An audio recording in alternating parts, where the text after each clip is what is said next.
Hi all, cheese cake எப்படி பண்ணுறதுன்னு பார்க்கலாமா? பட்டர் மெல்ட் பண்ணி எடுத்துகிட்டு பிஸ்கெட்டை வந்து நல்லா க்ரம்பிள் பண்ணிவிட்டு பட்டரையும் பிஸ்கெட்டையும் நல்லா மிக்ஸ் பண்ணி எடுத்துட்டா நம்மளோட சீஸ் கேக்குக்கு பிஸ்கெட் லேயர் வந்து ரெடி ஆகிடும்.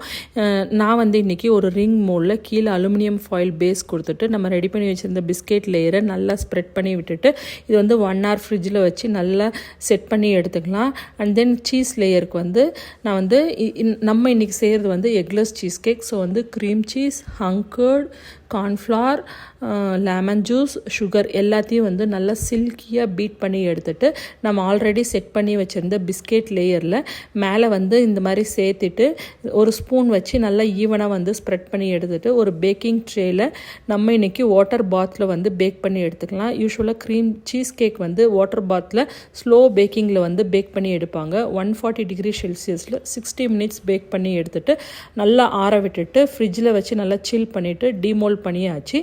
நம்மளோட சீஸ் கேக் வந்து சூப்பராக வந்திருக்கு. நான் இன்றைக்கி சிம்பிளாக விப் க்ரீமும் ஸ்ட்ராபெரிஸும் வச்சு டெக்கரேட் பண்ணியாச்சு. நமக்கு எப்படி வேணாலும் வந்து நம்ம டெக்கரேட் பண்ணிக்கலாம். பிஸ்காஃப் ஸ்ப்ரெட் பண்ணலாம், சாக்லேட் கனாஷ், ஃப்ரூட் கம்போட்ஸ் எப்படினாலும் டெக்கரேட் பண்ணிக்கலாம். நான் வந்து இன்றைக்கி கிளாசிக் சீஸ் கேக் வந்து செஞ்சுருக்கேன். இந்த சீஸ் கேக் வந்து அவ்வளோ சில்கியாக ஸ்மூத்தாக டேஸ்ட்டாக இருக்கும்.